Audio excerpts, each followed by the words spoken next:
March 12th, 2026, Longmont Airport Advisory Board to order. Could we please have a roll? Chairperson Melinda Jordan. Here. Vice Chairperson Malcolm Dean. Here. Board Member Matt Gibson. Here. Board Member Charles Schilling. Here. You have a quorum. Thank you. Next up is public invited to be heard, and we don't have a sign-up sheet. Please state your name and your, I don't think you have to give your street address anymore, but your name and that you live in the city. And you have 5 minutes, and please direct your comments to the board. We can't speak back to you, but please do direct them to us.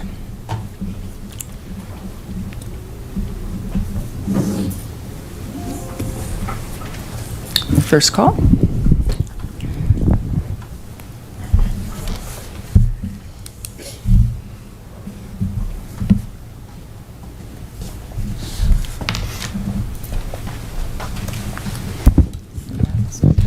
Chairperson Jordan, members of the board, Scott Stewart, 229 Grant Street. Hey, spring's here. Love it. Seeing the birds singing and everything. I don't know what we can do to make the airport a better neighbor to those of us that are not inside of the influence zone. Maybe if we could encourage pilots to do as directed, which is half mile to 3/4 mile, turn left downwind. That's the pattern that influences the airport influence zone, which has been on the maps for forever. I'm not within the airport influence zone, and when that pattern activity happens over top of my house, it changes the birds that are soaring overhead. It changes a lot of the dynamic that's within my neighborhood. So stay within the pattern, and if we stay within the pattern, we're not going to really need a pattern saturation index thing, because pattern doesn't need to expand. If you're staying within the pattern, only 3 planes fit in there. You don't need a separate policy for a pattern thing. Just like a kid driving a car. You know, you take them down to the fairgrounds, they do little loops around. If they can't manage staying within the boundaries, you don't take them on the highway. So if you've got pilots that are outside of the pattern thing, it's not the student's fault. It falls to the pilot in command, I believe, which is the instructor. The instructor should know all the parameters of our airport. And let's stop blaming things on the students because they can't do this or they can't do that. If they can't, put them on a simulator until they can manage stuff better. But our airport has a pretty simple thing, and it's a half mile, 3/4 mile, turn left downwind. There's something in tonight's thing about the communication goals. We're talking about pilot shortage. Colorado Pilots Association president sat in this room and he said there wasn't a pilot shortage. I mean, what information are we going by? I know we're trying to update the website and do all of that. Who's fact checking the website? We currently have something on the website that says 20,000 people enter Colorado annually through the Vance Brand Municipal Airport. It's on one of the videos. It's been used as a marketing tool. It's a great marketing tool. The problem is it's just not true. We don't have 20,000. We have a airport management system software that we've been using for 2-3 years now. That can tell you how many people come here. That can tell you how long people stay.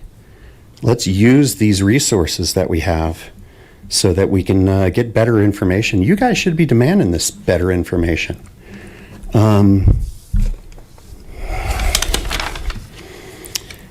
Open space. I want to talk about open space. Walking around open space, I heard a pilot speaking the other time. He says that airplanes are an asset to the open space. I'm sorry. I've voted for open space tax increases all the time. Airplanes are not part of an asset to the open space. You guys are infringing upon open space. Go walk around Pella Crossing and listen to I want to listen to birds. I don't want to listen to aircraft.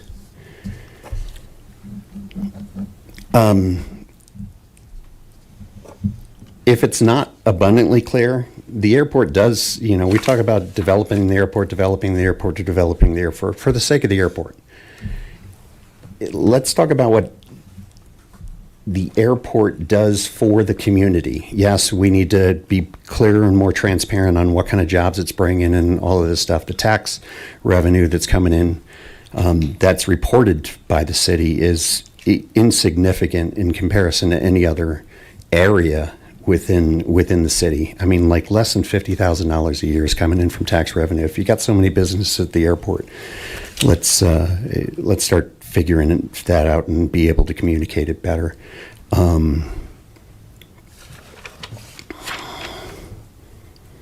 Hangar lease review. By code, you guys are supposed to be looking at the hangar lease rate annually in order and doing the CPI adjustment to that lease rate.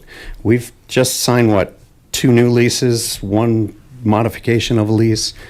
It didn't have any, it's still going by rates that are 4 or 5 years old. And that's not you guys, but I thought leases were supposed to come in front of you guys all the time so that you can make your recommendations to council or what have you.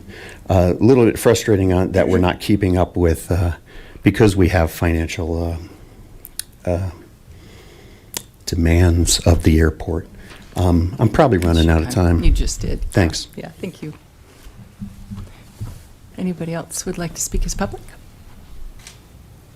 All right, I'll close public invited to be heard. Next up is approval of the February 2026 minutes. And I didn't see any edits. Anybody else? Okay. I make a motion that we approve did you see something? No. Okay. Make a motion we approve the February 2026 minutes as written. I'll second the motion. Seconded by Malcolm. All in favor, aye? Aye. All opposed, nay? All right, those have passed. Thank you. Excuse me, Melinda? Yes. Just the microphone a little bit. Yeah, it's on a short cord, so it's hard to get it. There we go, thanks. Did we just adjourn the meeting? No. No? No. Did, Okay, I can speak, or is there more speakers? I closed public. There is I another. didn't know you wanted to speak. Yeah. I know, I was just waiting till everyone spoke, and then I was going to Okay. speak. I didn't know only one person was speaking. Okay, I do have a second opportunity. Okay. Okay. We'll flag you down. Next up is updates from the airport manager, please. All right. A few updates from the airport manager, and then I have a few more kind of under information items, but I'm trying to separate them out and organize them well here.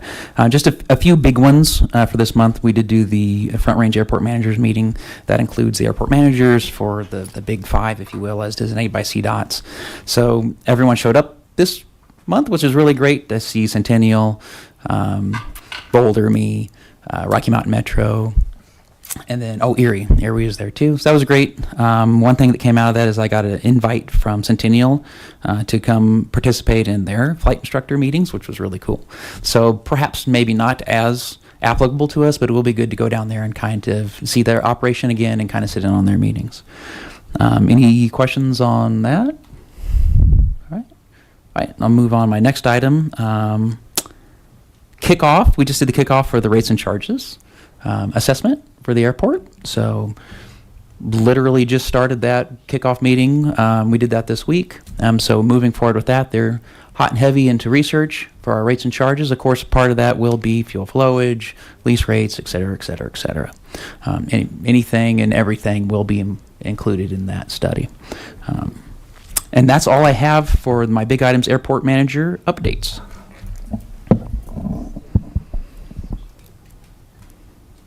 Levi, I think that, did you talk about you talked about rates and charges, but did you talk about the VNAP assessment? I'm going to cover that during our VNAP Okay, section. Yeah.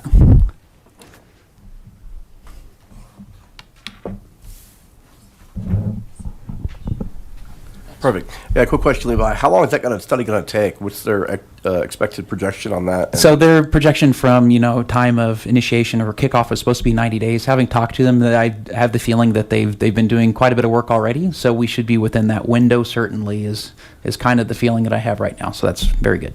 All right, perfect. Thank you. Yep.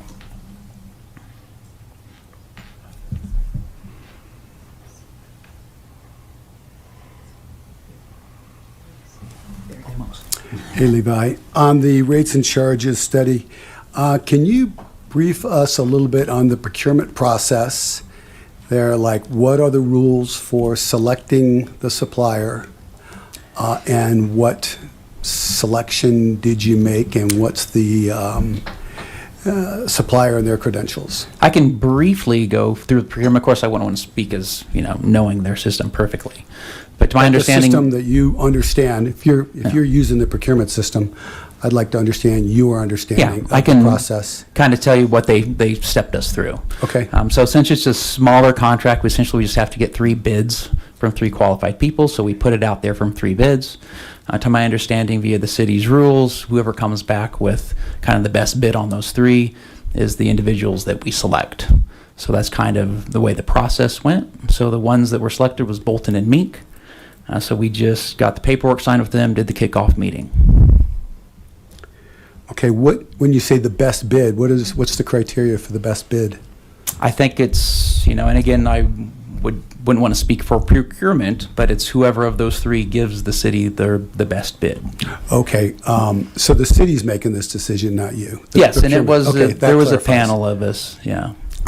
And in addition, there's procurement rules and stuff like A that. panel of us, so you were involved with that when you Yeah. said us? I mean, we reviewed... I'm just trying to understand how that works. Yeah, we reviewed the applicants, and we went over them, and we discussed it, and we did that meeting with procurement, and procurement lined us out on the procedures and what the proper procedure for selecting the applicant was, and moved from that point.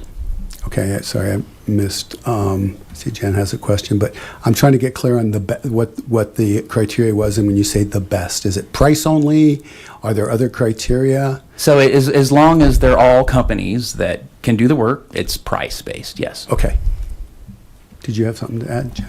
Yeah, if I may, I'm just going to reference an email that we had sent out previously answering a question about this. So with respect to the process for procuring a consultant to conduct the rates and charges study, since it was anticipated to be less than $100,000, there's not an RFP process that's required. So that's what Levi just mentioned, that it's the getting those quotes.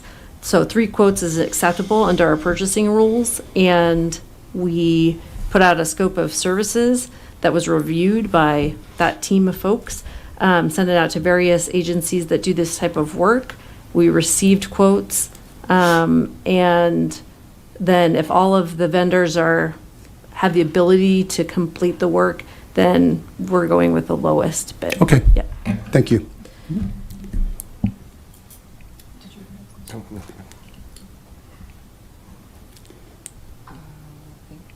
Everybody's questions, okay? All right. Right, so then I think the next thing we have is information items then. All right, and so that will be Jill will have the first thing on our information items for this evening, the communications plan presentation. And just as a quick preview, we have previously at these meetings spoken about the emergency communications plan. This is the airport's communication plan, so this is a little more encompassing. It's not just focused on emergencies. Hey, thank you, Levi. Hi, my name is Jill Liss, and I'm the Senior Communications and Marketing Manager here at the City of Longmont. And I've been here about 2 years, and supporting the airport is just one of the many departments and programs here at the city that I and my communications team support. So I'm going to be talking through a recommended draft communications plan. It's a draft, and I'm really excited and interested to hear what your feedback is, what your recommendations are. So I think I'll just dig in. So here are the communications goals that we've set forth to support pilots, flight schools, and business partners with timely, clear information, to build trust and positive relationships between airport staff, tenants, and airport neighbors, to increase community understanding of the airport value and positive community impact, to educate the general public about VNAP, noise data insights, and the landing fee study, encourage aviation curiosity amongst the community, and attract area business investment and development. The target audiences are pretty obvious: pilots, airport neighbors, general public, aviation partners, community members who are curious about aviation, and potential developers and business owners. So the strategies that we've been working on and have created is first and foremost a thorough website audit and effort to improve. This is something actually that I'm working on with all the departments and programs that I support. The website is a core piece of information. That's where most folks go for information. So it's really important to continue to improve how the information is presented, as well as making sure that all the information is updated. So one of the things we've talked about looking at other airport websites and those kinds of things is to reorganize the content into what I'm calling audience-focused hubs, so that if you're a neighbor, you can come in and easily see where you might go for information that you'd be interested in. Visitors to the airport that just want to learn more about the airport.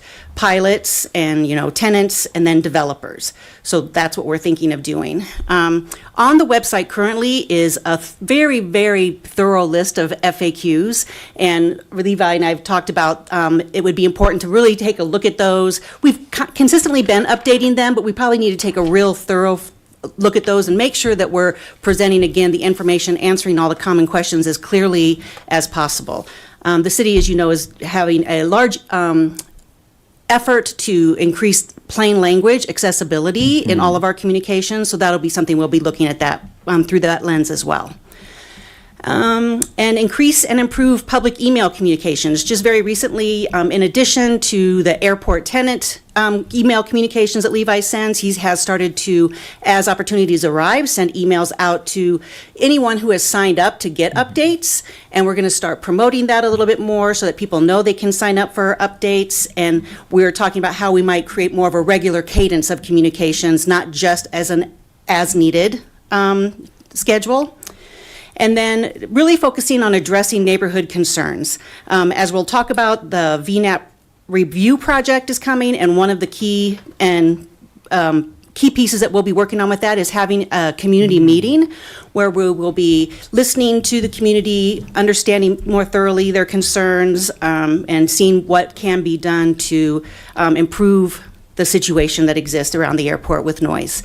We need to update the VNAP website information. We have information there. We've tried to highlight where people can submit their questions and concerns a little bit more strong.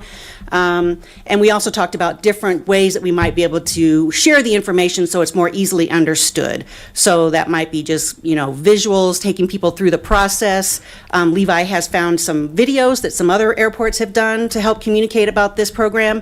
And so we thought that might be a very relevant thing that we can put together that might be helpful to let folks have a better understanding about how that program works. One of the other things we talked about doing is humanizing the airport and doing some more proactive media outreach. This is something that Harold has really kind of promoted within the communications team for all work at the city, and that's just really to humanize the city, the work of the airport, so that people have a better understanding about how things get done, what interesting things are happening around there. So Levi and I work closely. He flagged for me as an example a cool situation when some students came to learn about the airport, learn about aviation, take a flight, and those kinds of things. So he had someone shared some pictures with him. We created this social media post. And this is kind of the first of what I'm calling the high-flying happenings at the airport kind of social media post. And when you post something on social media here at the city, you never know what you're going to get. And there's a lot of negativity that's easily created on social media, and we thought we would highlight here the very positive response we got to this initial post. So my nephew's first flight was with me from the Longmont Vance Brand Airport. He now has 2 air medals for how he flies and fights in F-16. So, now in F-35. All started at LMO. By the way, I started flying into 2V2 at the time in 1974. Thank you for providing this educational experience, an experience they will remember for a long time. Our future right here at our very own Longmont Airport. Wonderful. These were not, these were just authentic comments that we got and that I was extremely happy to see. So I think that shows the value of what these kinds of posts can do. Also, we talked about educating and engaging with the community more with a very kind of focused effort. And so one of the things that we have coming up in April citywide is we're putting together an open house on April 22nd at the Senior Center from 4 to 7 p.m. We're going to be talking about all kinds of capital improvement projects and different services and programs at the city, and Airport will be there with a table to provide information, answer questions. It's always important to be face-to-face with the community to better understand their concerns and questions, so this will be a great opportunity to do that. Well, as I mentioned, we're having that upcoming community meeting for the VNAP review project. It's actually going to be after the April 22nd meeting, so that April 22nd open house will be a great opportunity to promote that community meeting, and we'll be doing some other very targeted outreach around that meeting as well. We talked about the possibility of, could we develop airport tours or educational programs? This, I think, is kind of resource and staff dependent, how much we can really dig into this, but it might be a good way to really, again, draw people into the airport to create a stronger relationship and better understanding of what happens there. Talking about engaging with pilots and tenants, we also will have meetings with those folks around the VNAP review project. And there will be future engagement activities that we have planned around the fuel transition plan. We also talked about the importance of partnering with local groups, and this is especially something that I would love your insights and feedback on. Who are these partners that might be able to, engage with us and support our work that we've been talking about here tonight, and how might, who are they, and how might we be able to work better with them? So that is a real quick summary of what we're thinking about. We've created a pretty good detailed plan, and so really looking to you and to hear kind of what your thoughts are of the things that I've talked about. I'm curious about which strategies you think are most important, would have the biggest impact, and are there any that are time critical? And I'm going to be at my laptop so I can take some notes, but I'll come back up here to as needed. Okay, great. All right. Thank you, Jill. Are there any initial thoughts, questions, reactions?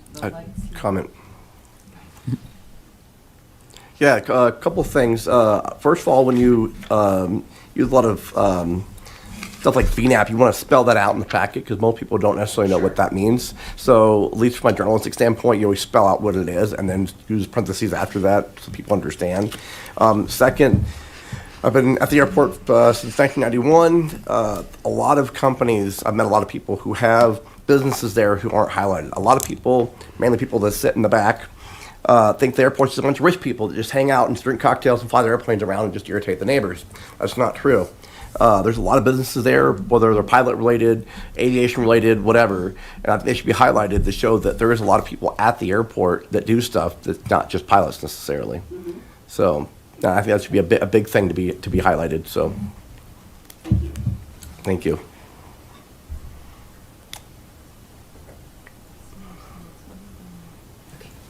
Is there anything that?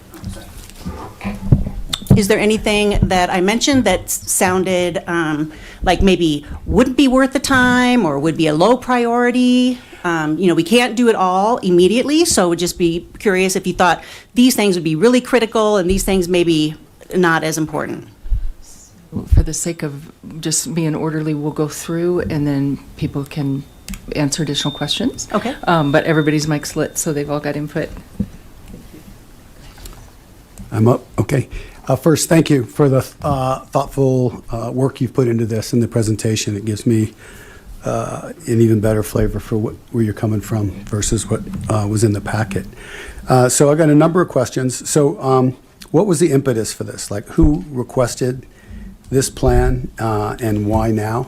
Okay, so as I mentioned, I've been here about 2 years. I support external services, and one of the things that I was charged with when I started was to create communications plans for all the departments and divisions that I support. And so it is really just an overall charge to communications, and so it takes me a while to kind of get to know the different departments and divisions, understand what their priorities and needs are, and so this was part of that overall effort. Okay, thank you. I've got a couple more here.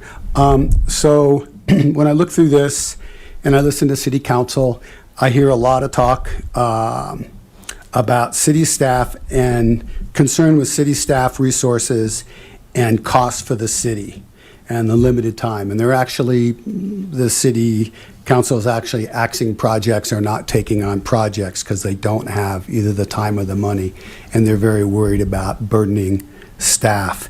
So with all of that, what's the budget or expected cost for this in terms of staff hours, including airport time manager and your time, and dollars for all the activities plans? Like, there's a lot of activities that I know you're not committed to these, but if we're considering them, I'm kind of a ROI kind of orientation. Like, what are you going to do, and how much will that cost, and what's the benefit? Like you say, what's anything jumping out? So, website navigation, that's not updates, that's not cheap. Imagery, videos, infographics, email campaigns, newsletters, media outreach, public tours, partnerships, promotional items, pens, coloring books, stickers, and airplanes.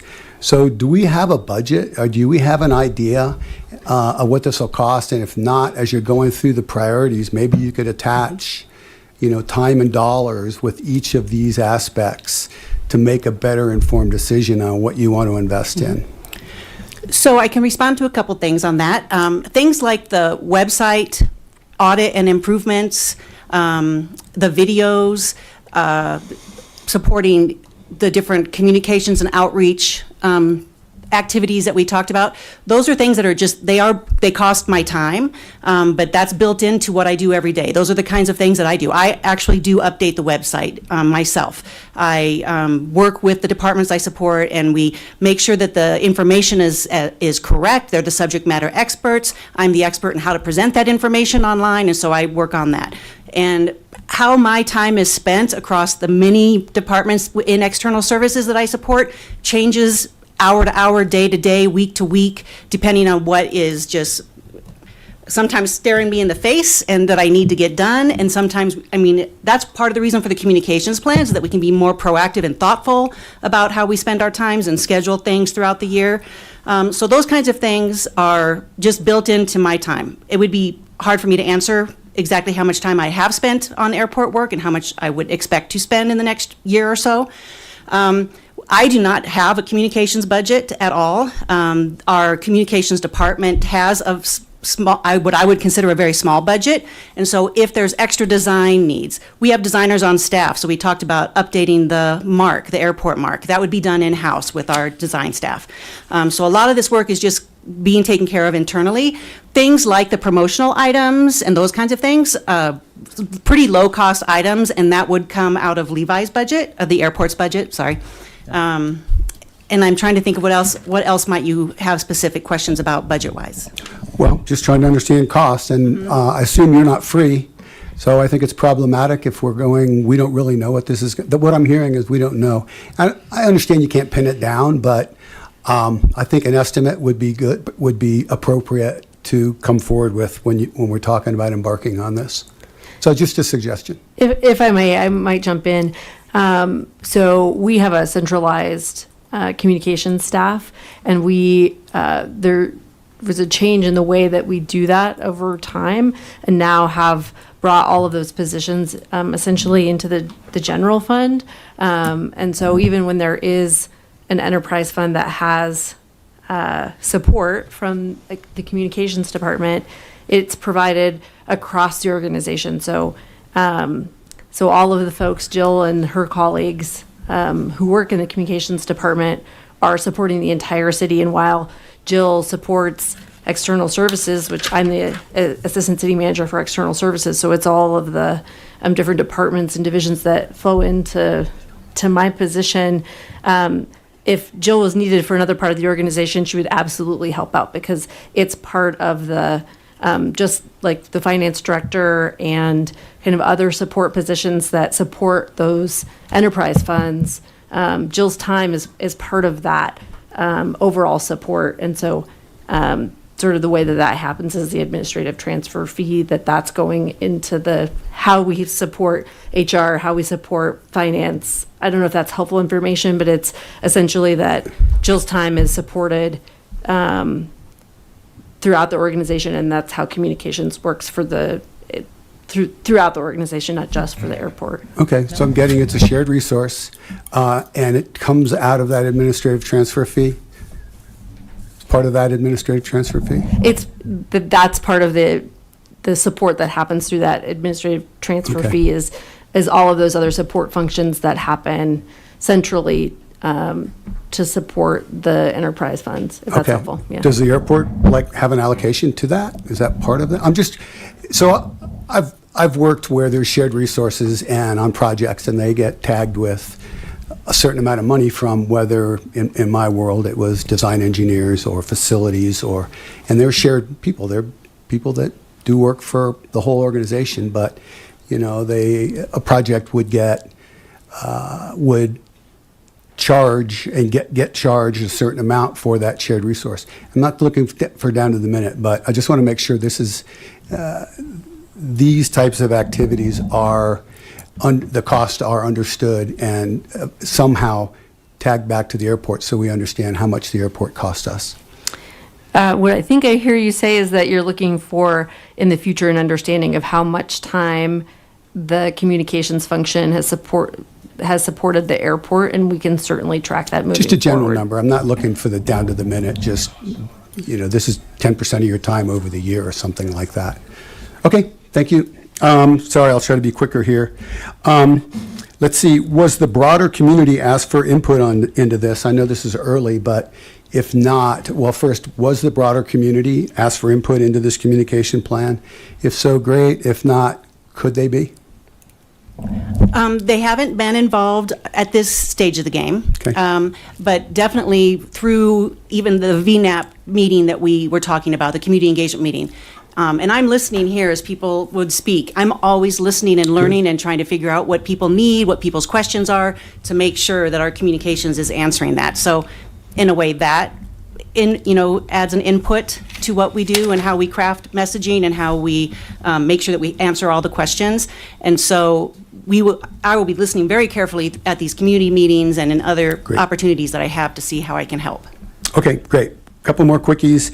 Could you add unleaded fuel sales to piston aircraft to show our progress toward the goal of 100% unleaded fuel to piston aircraft by, I think it's 2035? That might be a really good thing to show to promote the airport and say, hey, we're trying to get unleaded fuel going, and here's our progress toward that. With Just to- Levi's help, absolutely. Mm-hmm. Great. Thank you.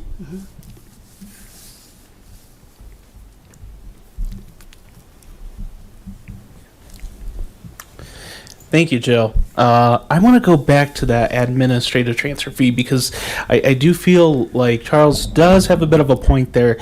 That a lot of the budget I've noticed it really is eaten by that administrative transfer fee. So tracking hours would be really good on that. Kind of getting to the point of maybe taking that time away. Do you have any ideas on how you could use AI in this? I've been using AI more commonly in the last several months. For example, I'm a great writer. I've been writing for decades. However, it's a lot quicker if I ask some really good questions and provide a lot of good background information into AI, and it can help me like refine messaging, shorten messaging. Recently, I was working for Recreation, and there was like a 50-page rule book, and I typed it in, asked some very specific questions, helped me create a brochure, that calls out the key points, focuses on this and this, and something that would have taken me probably 6 hours, close to a full day, literally took me maybe an hour after I got the information, revised the information, double-checked with the subject matter experts that it was all accurate, and those kinds of things. So I have been using it quite a bit and finding great value in it, and it's a change of how it's felt like cheating initially, but I just cannot deny how much it is helpful and streamlining a lot of what communications is doing. Great, that's awesome. I do have another question about the websites. So I've noticed sometimes it's hard to find like the governance related things related to the airport board versus public information. and sometimes even the information that a public should know, such as the fees, is pretty hard to find on the website as well. I remember I had to reach out to Levi for something about fees, and it wasn't even really about fees. It was just what other airports are doing compared to our fees. And maybe having like the gas price of the day on the website. That'd be kind of fun. I don't know. Related to social media, you had an issue about the comments. Have you ever turned off the comments before or thought about turning off the comments? Not at this time. It's honestly something that we've talked about, only related to the city Facebook page, just because it's very unruly there. But it's nothing that we're moving forward on yet. We'll be looking for direction from council if we decide to ask, about that. It does take a lot of staff time, to be honest, to monitor and manage and respond to questions that are there. So maybe time could be better spent elsewhere. But of course, it's an issue of transparency as well, what the community kind of expects. So it's a conversation we're having. It's a consideration. We're not moving forward in one direction or another at this time. Yeah, and as kind of the population of pilots is getting younger, have you thought about using other types of social media such as TikTok or Instagram to reach out to those populations? Sure. So the city has a Facebook and an Instagram account profiles, both of those, and then some other city departments also have their own accounts there. We do have a TikTok account. We don't use it a ton. We are not really actively engaged in X right now. We do have a LinkedIn account as well. So we have recently launched a WhatsApp channel for Spanish speakers. So we are trying to always kind of watch and see where, again, it's most beneficial for us. We recently did a communication survey, citywide communication survey, and that's helping also inform where we spend our time, where we think the biggest bang for our buck is. And social media, honestly, isn't at the top. And so we need to always be looking about how much time we invest there. Sure. It's a good way to get engagement, especially with the younger population. Not a lot of really young folks come out to these, and it's kind of honestly a surprise as somebody under 40, I'm on this board. I just think it's a good engagement tool. So just kind of to clarify, the social media tools would be on a city account, not like an airport-specific account. Is that correct? Correct. Okay. There's a process that we need to go through to get a department or program-specific account, and we would really have to sell that there's a real strong need to it. We have so many followers on the city accounts, we feel like that's probably the best way to get the information out to the most people. And we do feel like having more humanizing content, like I shared today, is beneficial to kind of build the following. And so that's an important piece. We don't want to just share information, event. We really try hard to kind of create a good mix. Okay, got it. And then my last question is about times for your public engagement meetings.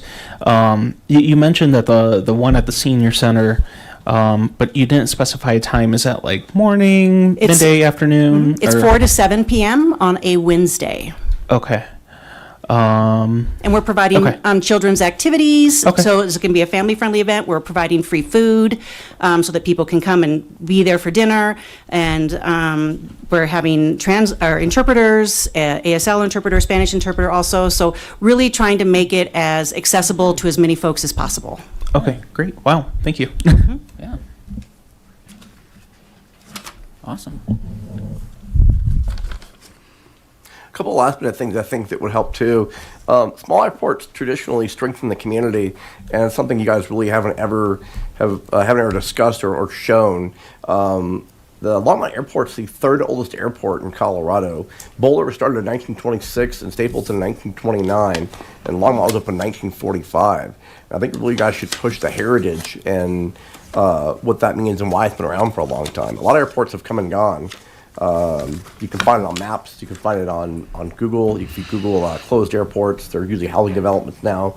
But Longmont's been around since 1945, and that's something that really should be highlighted for the city as sort of a good thing. All right, I'll take my turn. I read through everything and made a lot of notes.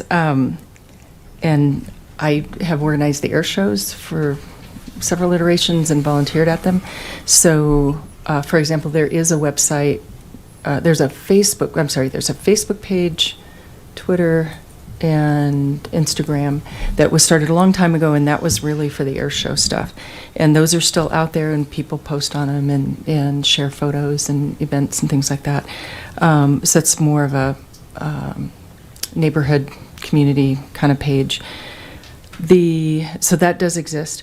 The things I was going to ask about was on the partner groups, of course, the STEM Innovation Center. And then we have the FAA has 400 employees up on 17th and Hover. And a fistful of those guys fly.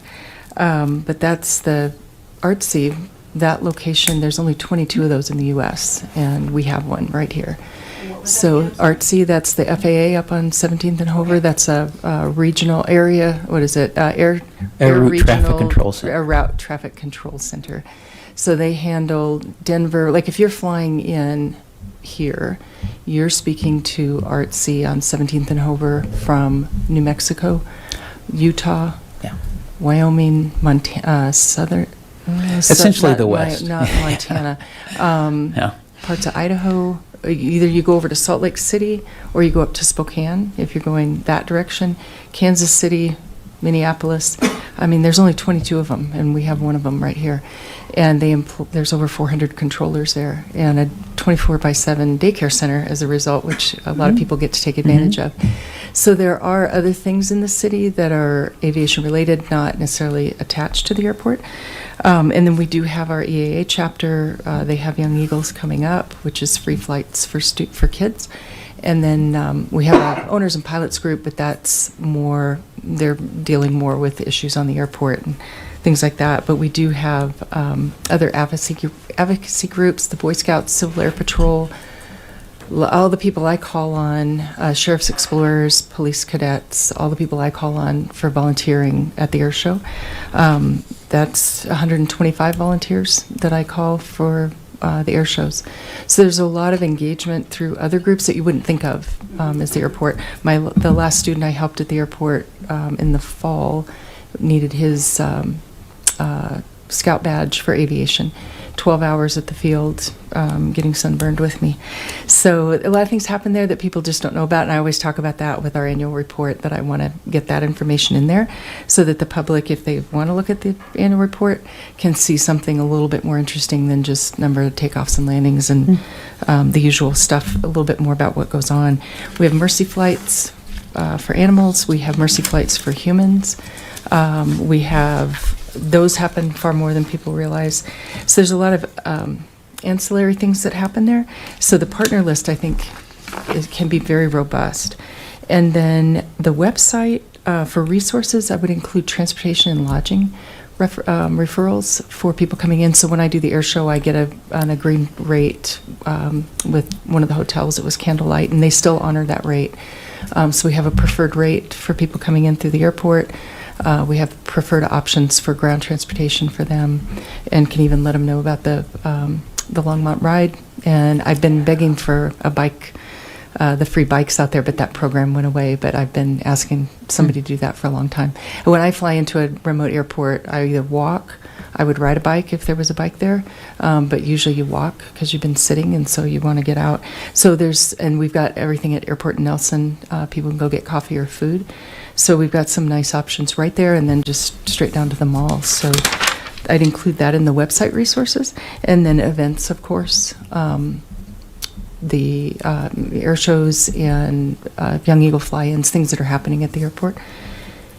And then on the Meet Your Neighbors, I don't know that, so I felt Mile High Skydiving, it was silent to Mile High, and that is the biggest business on the field. And they bring in, last count was over 75 countries. People have flown here to skydive at Mile High and spent their money here.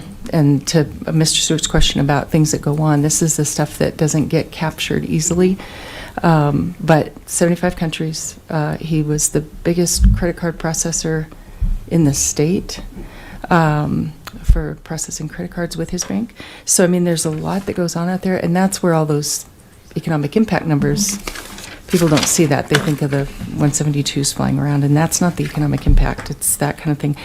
Lastly, just that the airport, there are businesses who will not come to a city, and the city would know this. There are businesses who will not locate in a city without an airport.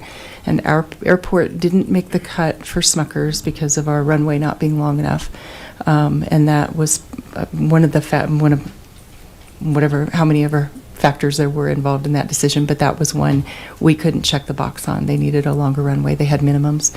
So we couldn't snag them for that reason. But we have Costco. I mean, talk about economic impact. Costco, in and out, require an airport. And those are your business jets that are coming in. You've got Ritchie Brothers auction. Most of those jets that are coming in to buy oil equipment at auction. You've got Kohl's. That jet used to be in and out all the time. Amgen, Seagate. Like factory. Seagate's the CEO. He flies himself. He has his own jet. Oscar Blues has his own jet and pilot. Spectre Logic, he also has his own plane here. That's down on 63rd and 119.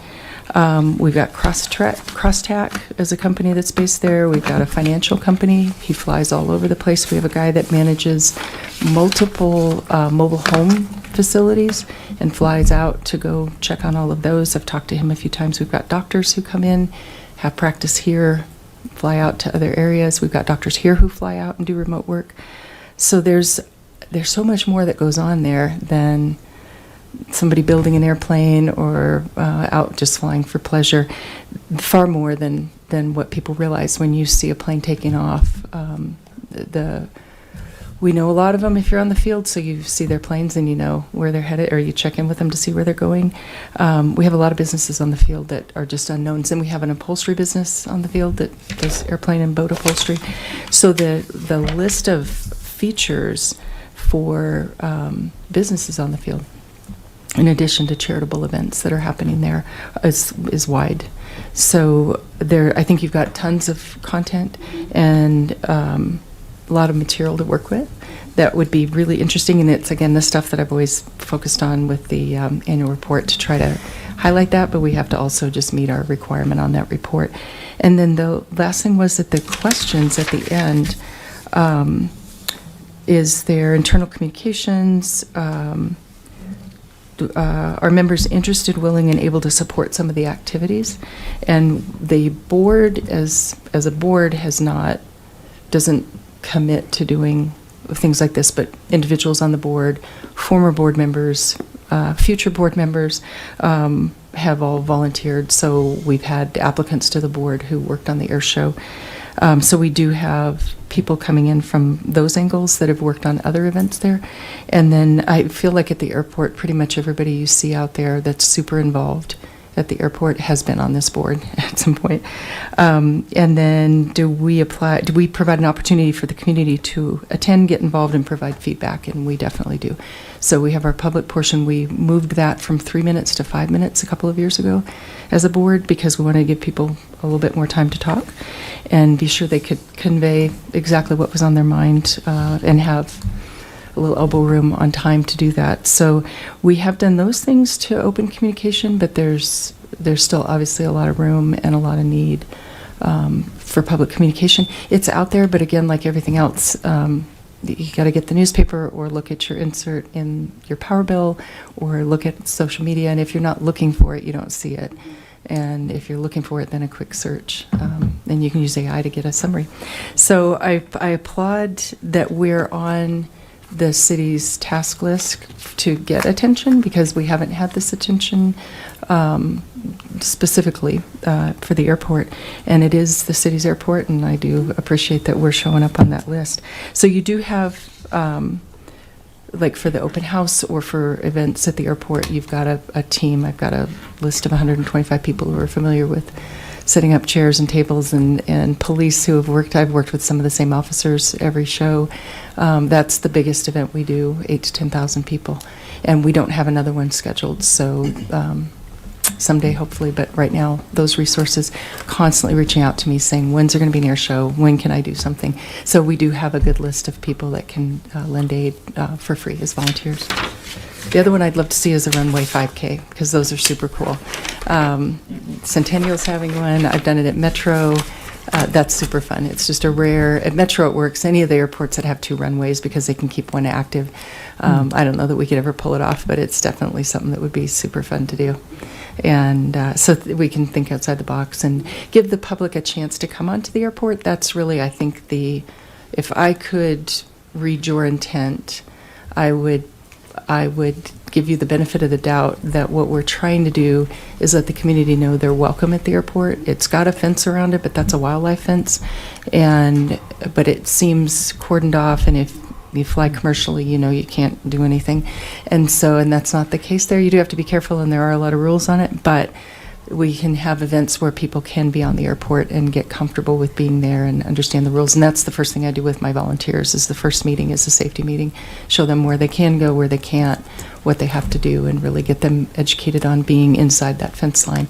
But there's nothing prohibiting the public from being inside the airport other than if they act in a way that's not safe. So these will be great opportunities to let people be on the airport. And the kids that I bring out there for badges love being out there, and it's exciting. There's lots going on. So I really appreciate the effort. And if you need information or, we're all free. So if you need anything from us, we're here. Did you want to say something? Okay. Did you have anything? All right. Appreciate your time. Did you have any other questions for us? Okay. Thank you. Thanks for listening. I did read everything, and was, again, pleased to see this on the list. So thank you. I appreciate it. Thank you so much. Thank you. All righty. Next thing we got then is item number 2, and Jill already spoke a little bit about this. Thank you.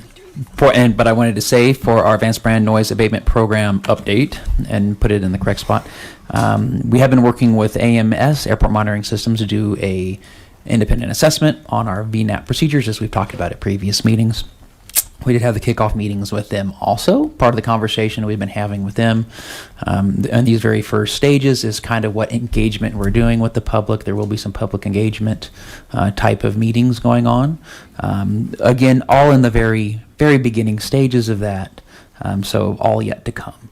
And that's what I have for the VNAP this week. Is there any questions about that? I'd like to add to your VNAP report something that I don't think has been broadcast. And Alex Kalkoffer said, why aren't we shouting this from the rooftop? It's not really ours to shout, but McAir Aviation is responsible for a high number of student aircraft. They're probably the biggest school on the Front Range, other than Ames, if you go out to Ames. They opened, it's been on social media, it's been in all the aviation stuff. They opened at Colorado Front Range Airport, CFO, which is also Spaceport out by DIA. They opened a flight school out there to take traffic from anybody on that side of town who would prefer to fly in that space from the Broomfield location. They did it to relieve traffic in Broomfield, traffic along the Front Range, and to try to help. I mean, obviously they've got the business, so it wasn't an altruistic, they did it for several reasons, business reasons, obviously. But they did open, it's been at least a month, 6-8 weeks ago, they opened out at CFO and opened a full flight school out there, and they are diverting traffic there for anybody who will make the trip that direction instead of up to Metro. And I don't know if we've seen a difference. The weather's been great, so I don't think weather's a factor, which normally it would be right now this time of year. But they have diverted half of their flight school out to another location in response to the pressure they've been under at Metro and the pressure that it has caused the rest of us. So that's a major win.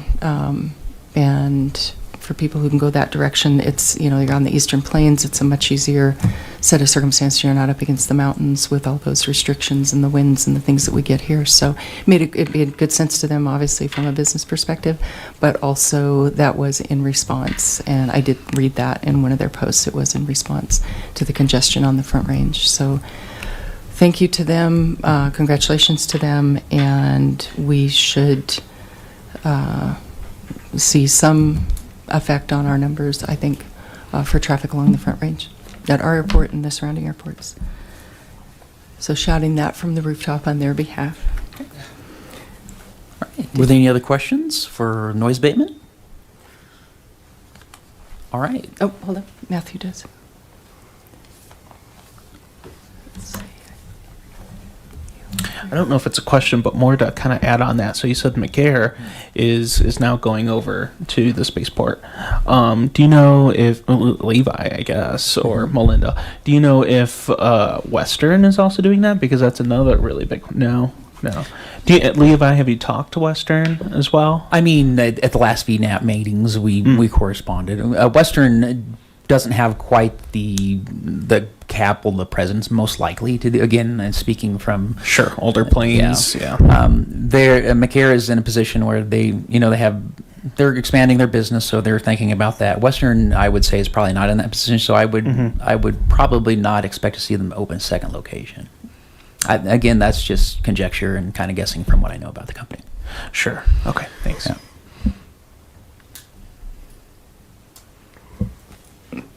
Do we have any action items? Right. And no action items, I don't think. And then final public to be heard? Yeah, next up is final public to be heard. So again, 5 minutes. Please direct your comments to us. Please identify yourself with your name and address. I wanted to make sure that you knew. I'm Dr. Stephen Miller, 10594 North 65th Street, Longmont. And there's a few things that I would like to discuss, and just so you know where I come from, I'm off the west end of this airport. And so my field and my neighbor's field is a field that 2 planes crashed this last year. So I've been involved with the airport with those things. I moved here from Los Angeles, and when I got here, I was taking flying lessons because I loved flying in small planes, and I wanted to get better at it, so I was taking flying lessons. But I was also taking lessons learning how to ride horses, and now I have a farm out west of the airport, and so I'm dealing with horses. So I have quite a few things, and I also tried to join the advisory board when I first moved here because I really wanted to be involved. I mean, it was clear I was close to the airport, and I didn't have negative feelings, but I wanted to be involved. And so then I was told I couldn't be on the board because I didn't live within the city limits of Longmont, which seemed ridiculous since the planes go directly over my house or my farm all day, every day. And so, and I didn't have any real problems with the planes, but I also had the airport manager frequently, not frequently, but occasionally came over to see what we were dealing with if we had any problems. So I had a relationship with all the airport managers, and including the temporary manager before Levi came here. Unfortunately, I have not been able to meet with Levi. I've left him messages. I've never heard back from him. So that to me is a disappointment. I also have trouble. I'm also not a teenager, and I'm not tech savvy. And so I call in, but I'm out usually working in a field, and something goes on. A plane is really low, or there's something that I have a complaint about. So all I can do is call the airport and leave a message. I can't get involved with the computer stuff and everything to file a complaint, because at one of the meetings I noticed that there were almost no complaints. How can there be almost no complaints? There's got to be complaints, but it's too difficult to give out complaints. So those are a few of my issues. I also wonder, I don't know what the makeup. I've heard tales that people are trying to disassemble the airport advisory board, and it seemed like what was being said was it's pretty much pilot oriented, and I'm basically a pacifist. I like to solve problems, and so I thought, well, You need to have a diverse nature of people on a board so you can have diverse opinions coming in to help you make the decisions you need to make. And I know your task is to present things to the city council and help them with things related to the airport. So that would be one thing that I would be concerned about. I was watching the clock, but it's not moving, so I guess I have to figure out what 5 minutes is. So I have 6 minutes to start. So one of the things, I wrote down some things like what's the job of the airport manager? And one of the things is handling noise complaints that I don't think is being handled very well. Another is fostering positive relations with the community, which I don't think is happening. And I think that the other is to reach out to local residents. On one of the plane crashes, it was not reported.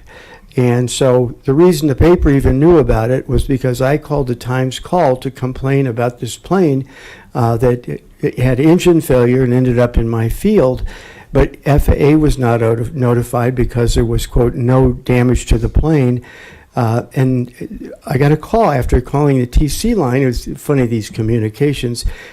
The paper called me, and they said they heard this on the TC line. And so I told them about this plane that was out in our field. And, of course, the person, I think he was an Aerosphere, maybe his name was Warner or something like that, and he wanted to tow the plane because he couldn't start it and wanted to tow it through my field. And it was irrigating. And you can't have big ruts in the middle of your field. It just ruins your field, and then you can't irrigate. So he actually got my neighbor to get a flatbed in there, and they did a great job getting it out. They had two people moving the wings so the wings wouldn't hit the cottonwood trees to damage the plane getting it out. So that did happen. But in the first plane that crashed lost its power and flipped. It hit the fence and flipped over in my field. And we got that out pretty easily. But these are things that happen to me.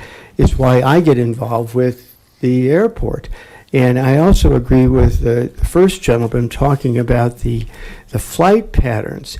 And I see the planes. I mean, I'm out off of 65th Street, so I see it, and I know when one's up, and I know how high it's going to go because I watch it take off, and it's not gaining altitude, and it's really loud. I don't know. There are a lot of planes that I look up, and I just shake my head. I thought, wow, that plane is just purring as it's going over. Why can't this happen more often? And I realize there are larger engine planes and smaller engine planes, but man, that is no problem, having a plane go over that's at a reasonable altitude.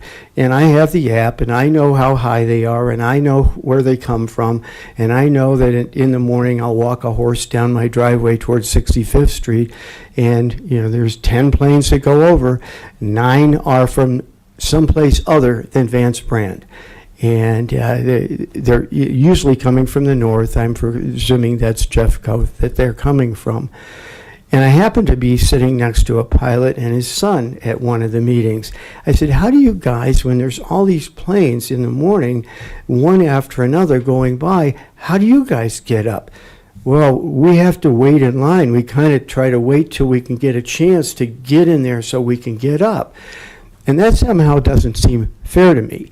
That if we're allowing all these planes to come in or soliciting these planes to come in, I don't know what happens or why they're here, but it's a bother for me, and a lot of them cut over.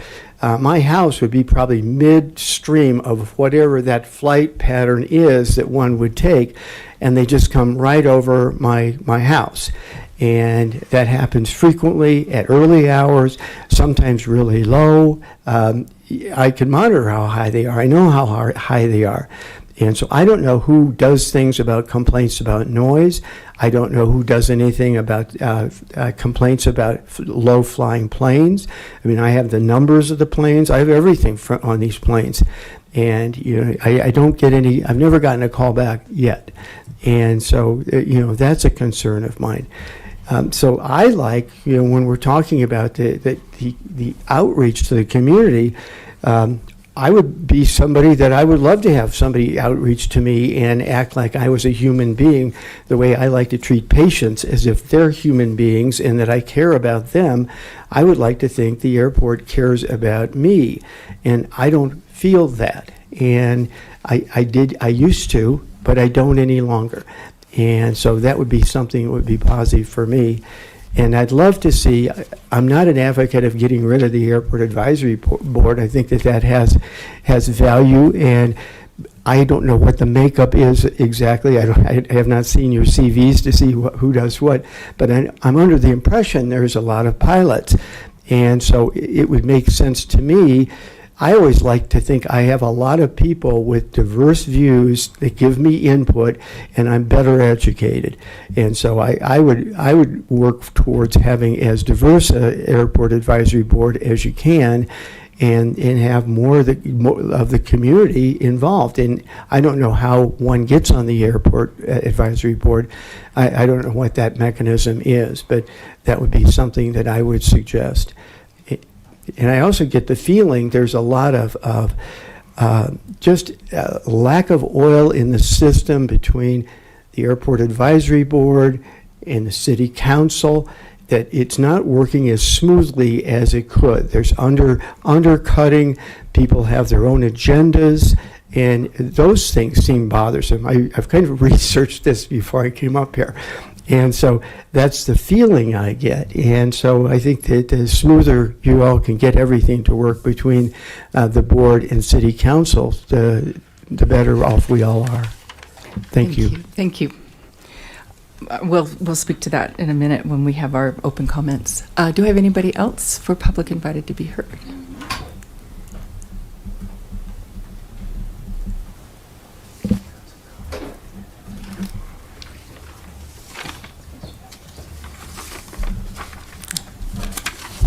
To do anything? No. All right. Hi, I'm Kirsten Bass. I was not planning on speaking tonight. I'd like to agree with what the first gentleman said, where I don't feel like the airport is being the best neighbor that they can be these days. There's a lot of noise. There's a lot of lead, mostly over my children's school, which is why I come to these things now. But the reason I'm speaking tonight is as we go through the communications and we're updating the website, I've noticed that some of the information on there has changed from the VNAP that is shown with the flight path map.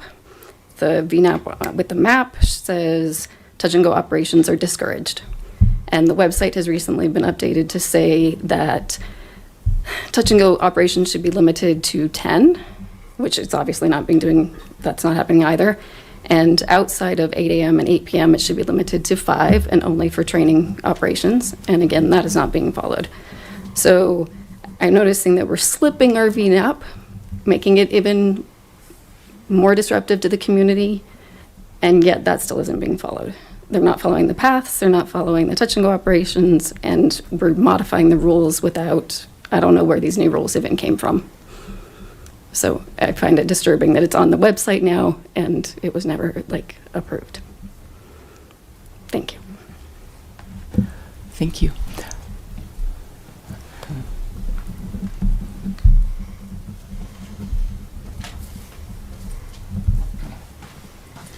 Good evening again, Scott Stewart.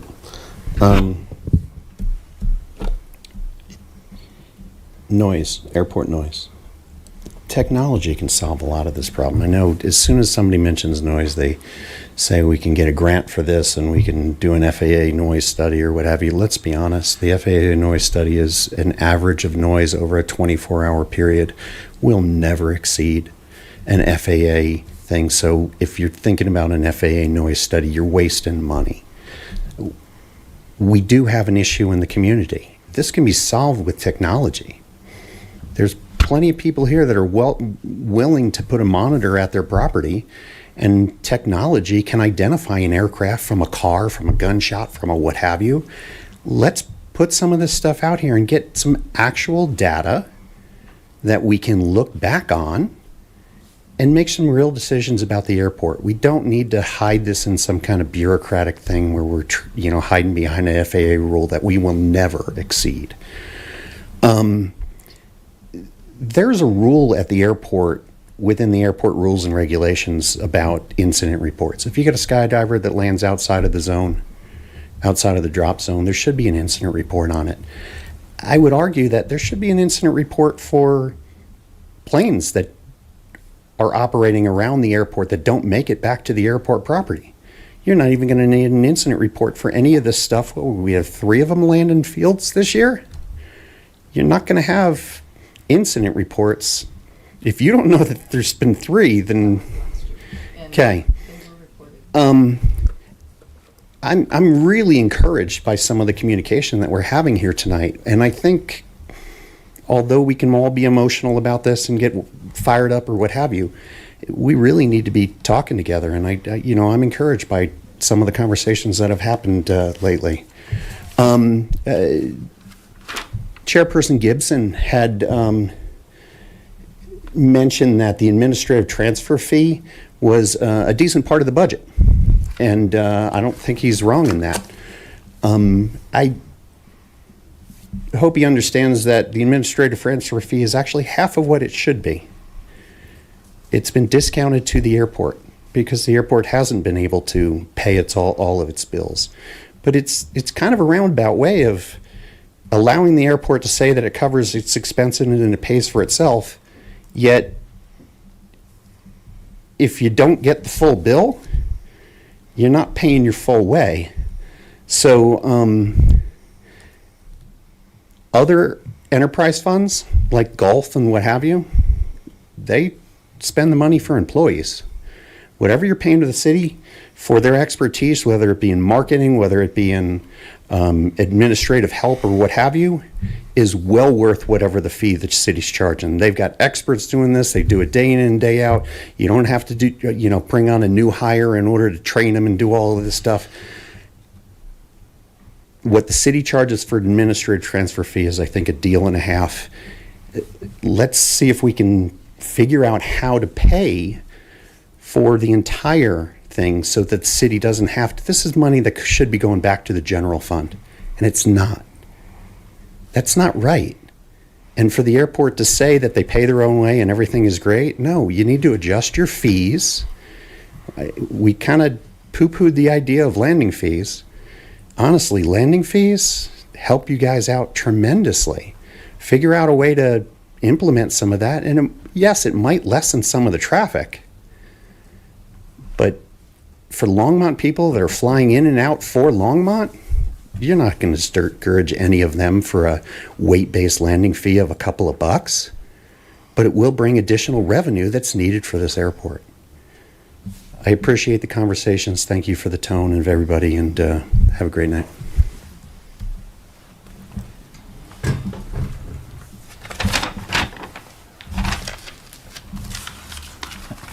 Howdy, John Grunsfeld, 229 Airport Road. I have so many comments, but I want to start with, I'm really encouraged by the communication plan. I was locked out, so I was trying to listen through the door. So Scott, thanks for letting me in. Scott and I agree on a number of things. I operate a business out at the airport. I have an aircraft there. My business has an aircraft there. And this is somewhat preliminary, but I have a colleague coming in week after next to discuss a robotics company, and the airport is one of the reasons that he would consider locating it. A couple $100 million, hundreds of jobs in Longmont is the existence of the airport related to the business. And so there are lots of companies that come here because of the airport, or at least it's a requirement. They come because of Longmont, and they come because of the potential high-tech workforce. I have been doing noise surveys all around the city, and airplanes are easily recognizable, but they typically rank about number 8 in terms of actual intensity. And Scott's absolutely right. If we ask for an FAA noise study, they will find that we're a very quiet airport. and because we're just not that busy and our airplanes aren't that loud. But it would put the marker on the table. I think it's, waste of federal funds. We don't pay for it. The FAA pays for it, for the most part. But I think they would, based on the the measurements and the traffic, they would probably say it's not worth our time. But there are people who don't like the sound of an airplane. It won't surprise you that motorcycles are at the top of the list, loud trucks, cars with modified exhaust systems, farm equipment, trains, but the train frequency is very low. Even at the airport, trains are louder than most of the airplanes when they go through town. I think a lot of what we have is, as Cool Hand Luke, what we have here is a failure to communicate. And so again, back to the communication plan, I think we can do a lot. And it would be great if we could have community forums to bring the people who have concerns and, for instance, leaded fuels. Charles, 2030 is the mandatory FAA EPA date, and I really hope we make that. You all know that I'm a huge advocate for the airport. I think it's extraordinarily valuable to Longmont. We could dispute whether the model is correct or not, but $73 million contribution to the economy, Colorado economy. And if you say, well, I don't like that model, it turns out that it's the same model the city of Longmont uses for its economic impact. So it all kinds of scales. We have a marvelous Main Street. We have great people. We have good transportation infrastructure, and we have an airport that, if we wanted to replicate it, would be $250 million, and we ought to try and improve it. And as far as the airport generating more revenue as an enterprise zone, the number one way to generate more revenue is to allow people to develop businesses at the airport, to get an FBO owner who actually will manage it properly and will generate more income through fuel sales and things like that. So many people have come to me and said, hey, I've made a proposal to the city, but they gave me such terrible terms, I'm not going to invest in the airport. And, that's how you increase revenue at the airport. And we have, the land and the space and the opportunities. I'll just finally leave you with something that's a new development, and Diane Christ and Matthew Popkin accompanied me down to Centennial to observe some electric aircraft that a company was traveling through the country on its way to AirVenture last July.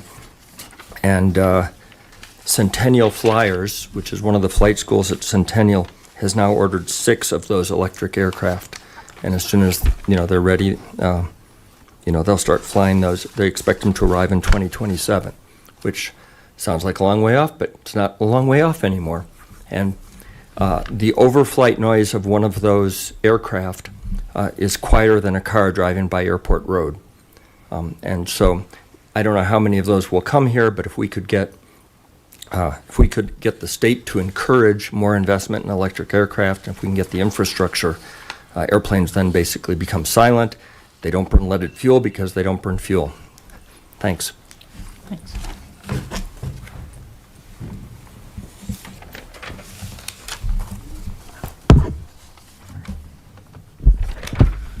Hello, good evening. Tara Menza, Longmont resident. Just a couple of things that I want to kind of go through in my list of notes here. I haven't heard any updates about the FBO RFP. I was hoping to still have the Chamber After Hours event at the airport in May, and I do owe Levi a phone call about that.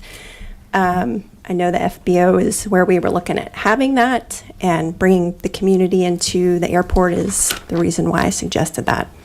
So I'm super happy that the city has decided to take on this communications plan. Everything in that presented plan are things that I have mentioned to various board members and city council members as both a community member and a board member here on the Airport Advisory Board. And I think it will pay off dividends with regards to how the community sees the airport. Community outreach on the airport side has been lacking, and this is something that I took great interest in as a board member. So hopefully in the future I can still continue with that. Based on comments here tonight, it is clear that we need more public education around how regulated aviation is and how voluntary noise abatement is just that, voluntary. I think pilots are doing a great job dispersing traffic, keeping the noise down. It is against FAA policy to stop traffic at a publicly owned airport for noise. So having our community involved in our airport can definitely help some of the misconceptions around aviation. I think we have a great bunch of airport data that we can share on the website, such as leaded, unleaded fuel information, fuel sales. We need to toot our own horn there. Traffic information, hangars on the field, airport board information. We do have a lot of really good data that I think the public would be interested to see. One of my ideas, I still think we should do Plane Crazy Saturdays, open houses at the airport where aircraft owners can open up their hangars and engage in our airport. Even have guest speakers like the FAA who can engage with the public and pilots at such an event. I think the city should have an airport tent at Unity in the community.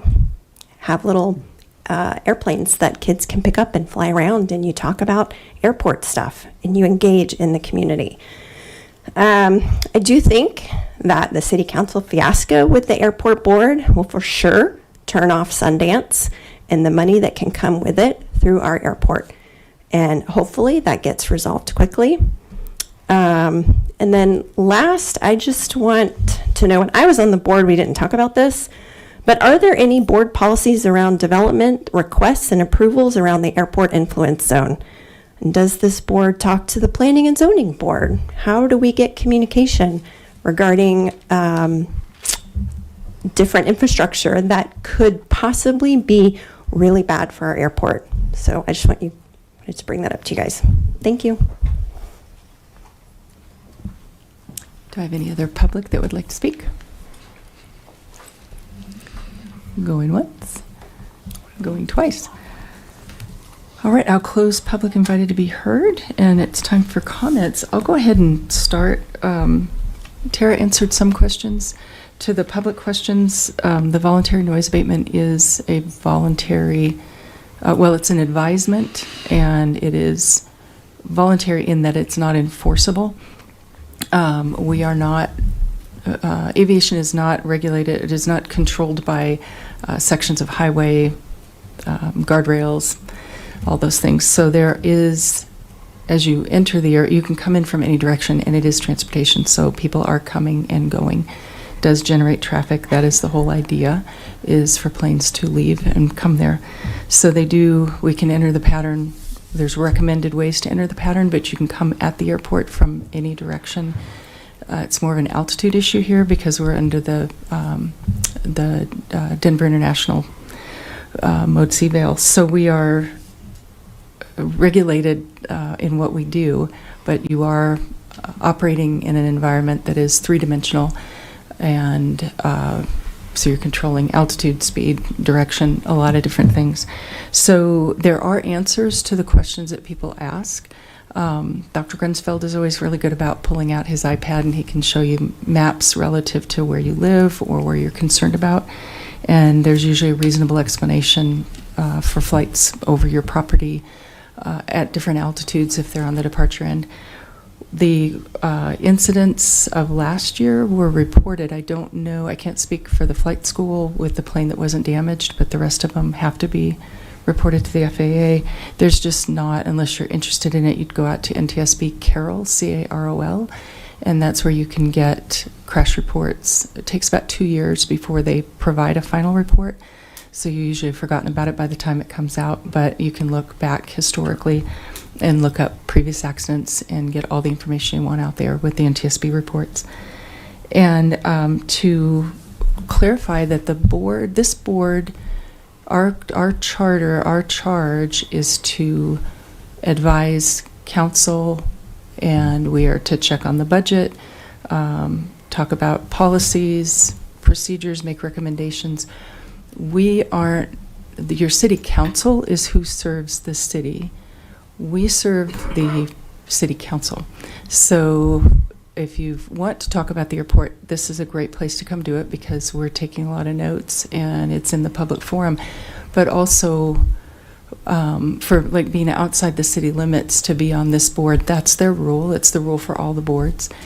But you can still speak to council, you can still come to council, you can still speak here. So we do try to provide every opportunity for people to come with their questions, their concerns, or their compliments. And the board, actually, I had done a little bit of research on this over the pilot claim. For the last 15 board members, 5 were pilots, aircraft owners, and hangar owners. 5 out of 15. Currently, you do not have an active pilot on the board at all. I've got a medical, but I'm not current. I could not take you up right now. Nobody here is a pilot currently, and nobody owns an airplane, and nobody has a hangar. And when our board extended and we had a full board, we had 1 aircraft owner. 1 just finished his term in December. He was an aircraft owner and hangar owner.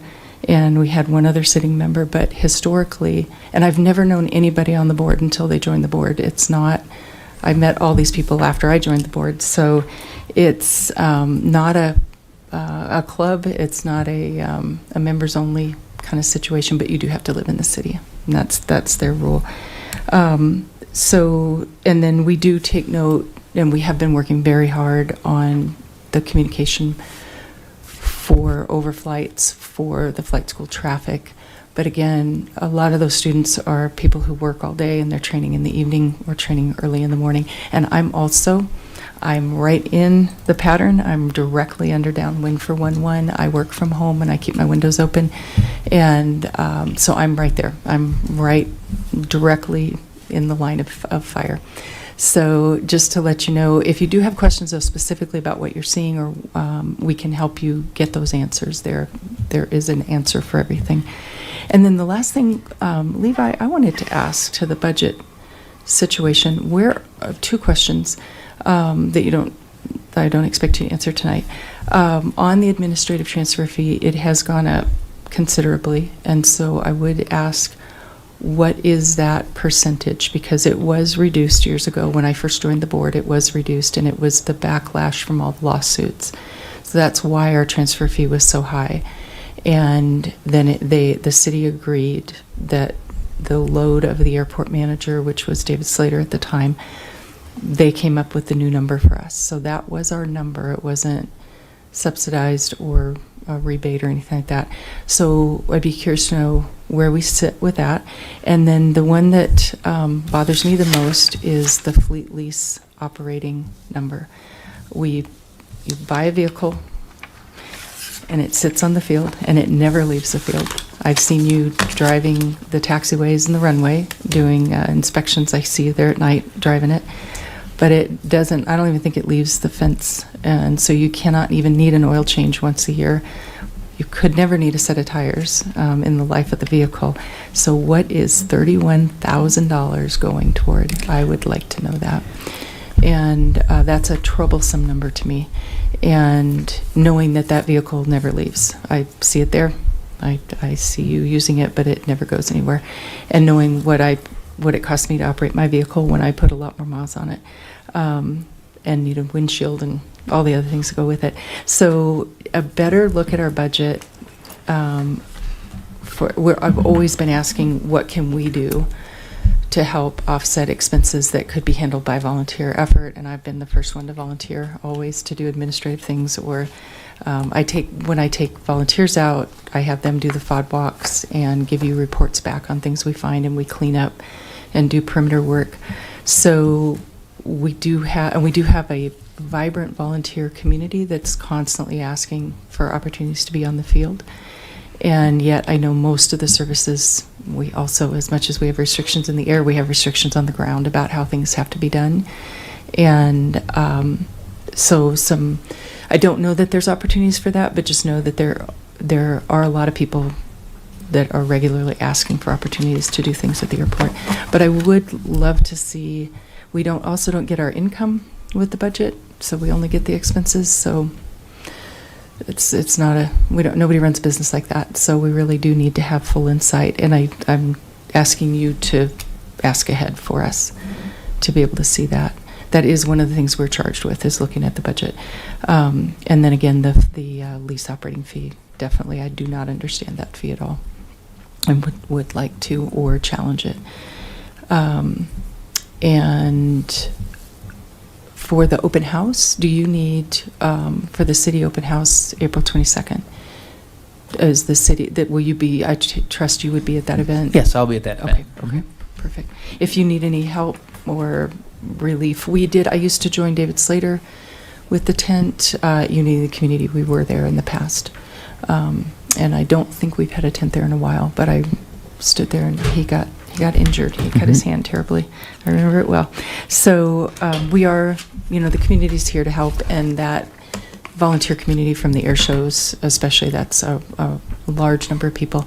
And if you have anything that you want to earmark for a scout project or something like that, I'm constantly getting calls to mentor scouts. So we can keep that going, and that goes to the public as well, that there's opportunities at the airport, but you have to have somebody with you.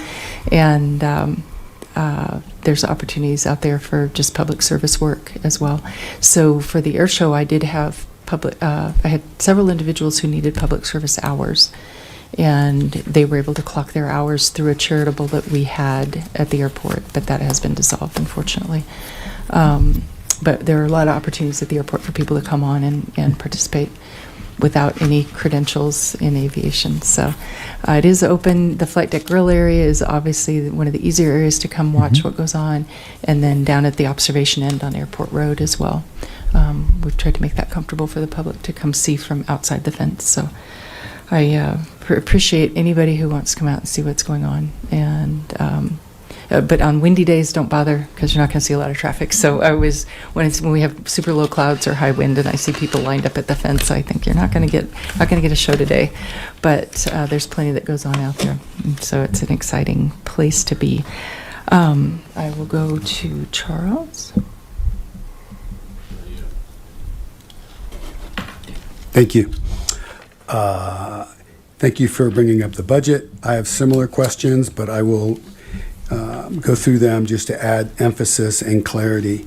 So there's a $119,776 item on item number 6220, admin fee. Just to be clear, is that the fee we use from the city services? Well, I think we've already kind of gone over the admin fees. Is there anything additional we can add, Jen, to the admin fee description? Yeah. What that covers?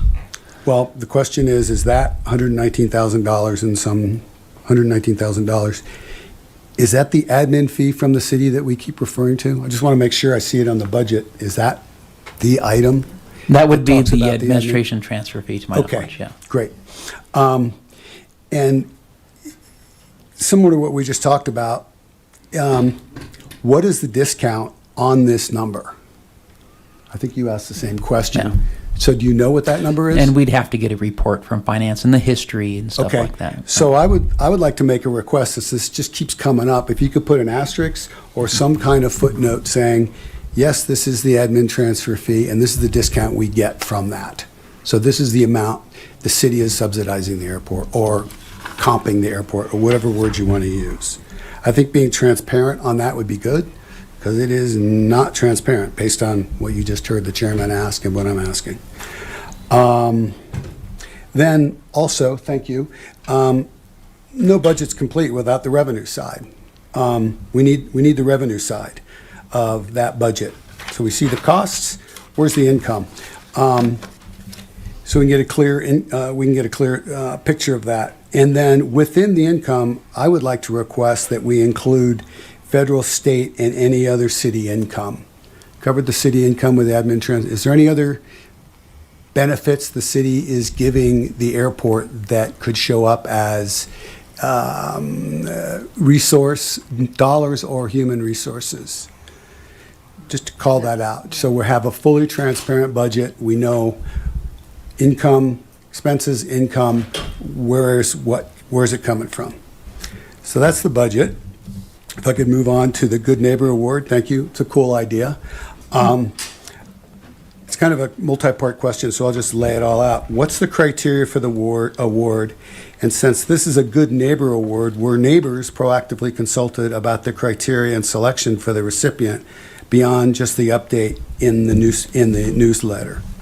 I'll just say it. I think there could be a lot more outreach to neighbors to ask, who are the good neighbors here?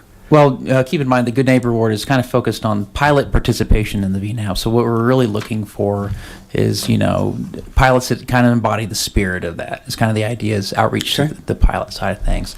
So one of the things that I continually do is I always put in a little blurb in that newsletter, as you can see too. It's like, hey, if you know anybody, if you want to recommend anybody, if you want to tell a story, something like that, please reach out to us and let us know.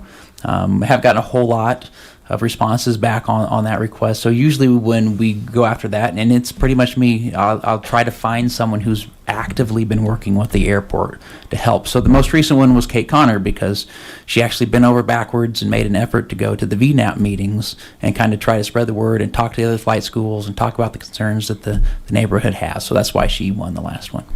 Okay, could we use something a little more, I guess, measurable and tangible, and maybe use tracking? Are these pilots or schools actually, can we measure their adherence to the VNAP? I mean, it's certainly we have something we could tracking. look into moving forward. Yeah, we have tracking stuff all over the place. We have technology. It's like, I think it's an interesting idea, who spoke to who and how many people did they speak to, but let's put some real metrics on there that are objective. Maybe use tracking or some kind of measurement. Thank you. Then where are we with the AMS? And I apologize if you already spoke to this. Oh, yeah. That was the VNAP assessment with AMS, and we just did the kickoff meetings, and they're just starting to set schedule stuff up right now. Okay. Last, safety. There's obviously a lack of clear understanding of these incidents based on the conversation we just had. Is it this year? Is it last year? Is it over the fence? Is it in the airport? Not a lot of clarity. I would like to recommend that we track safety by the number of incidents in and around the airport, and include that in the packet, and maybe other places too. That tracks these incidents, and maybe over time, more than just this year or last year. It's like the last 3 years. How have our incidents been tracking, so to speak? Okay. That'd be great. It'd really help to avoid a lot of this this year, last year, over the fence, in the fence. I think that'd really help, because I'm sitting up here going, okay, well, I didn't know that. Be nice to have a report from the airport manager. Thank you. I'll go back on budget again, sorry. Let's see, what did you ask? Something that I had a thought, now it's gone. I can repeat it if you'd like. The VNAP and the rates and charges is two different firms, correct? Yes. Okay, Yes. so it's one for the rates and charges, and then one AMS for the VNAP, building on what we've already got. And both are underway? Both projects? Yes. Both kind of on the same timeline? Yep. Okay. Yeah, actually, approximately, yes. Okay. And then on the budget, I just wanted to clarify something that I know of, is that under salaries and wages, that while we're not going to disclose your salary, that is not one person under salaries and wages. So kind of to your question about other things with the city, the transfer fee is to cover everything the airport needs, from internet, mail service, HR services, finance, transportation, communication, and that some of these numbers represent multiple bodies, not just one. And I've heard the salary brought up in the past. Jen, go ahead. Yeah, I just wanted to talk a little bit about the administrative transfer fee. So the city council adopts financial policies, and there's on the finance page that includes the budget, there's 2026 adopted financial policies that gives a lot of insight into how all of those various parts of the budget are put together. It's on page 13 of 17 related to the administrative transfer fee, which says that it's a payment from all enterprise funds and other major operating funds to the general fund for the cost of personnel, equipment, materials, construction, facilities, or service usage provided by the general fund department. So consequently, the amount of each year's transfer fee will be based on the estimated general fund expenditures that represent direct and indirect services provided to other operating funds, less those that are directly billed to those funds. The city uses a computer model to determine the amount of the administrative transfer fee charged to each operating fund. The charges set in the model are included in the budget under the line item labeled Administrative Management Services. 100% of the fee is waived for the Downtown Development Fund as directed annually by council in the intergovernmental agreement, and the Public Safety Fund as specified in the ballot language when the tax was approved by voters, and 50% of the fee is waived for the airport fund. Thanks.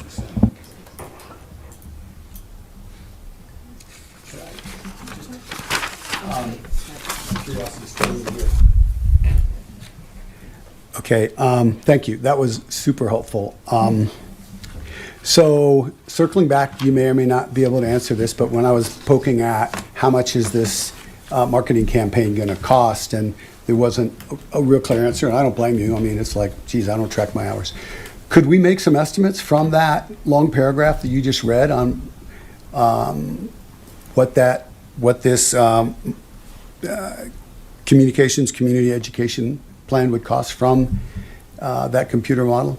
And again, I'm not looking for to the penny. I'm just saying, if this is a model, this will cost, there's charged 10% of her time or 5% of her time from that communication budget. As I mentioned, I think we can track this year and understand how much time is supporting All right. the airport.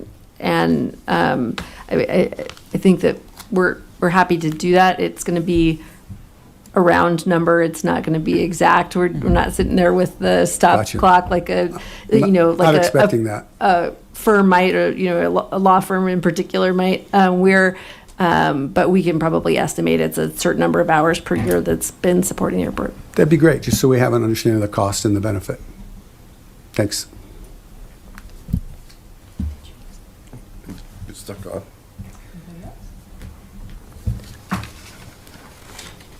Last call. All right. I think. Oh, sorry. And you are. Thank you, Chairman. I appreciate that. Thank you. I really appreciated what the members of the public had to say in regards to different ideas, particularly around the communication plan presentation. I liked what I saw in the communication plan presentation. I think that was really positive, and I really appreciate the way we communicated here tonight. Thank you. Anybody else? All right. On that, I would say that I can make a motion that we adjourn. Can I get a second? Second. All in favor, aye. Aye. Opposed, nay? We're adjourned.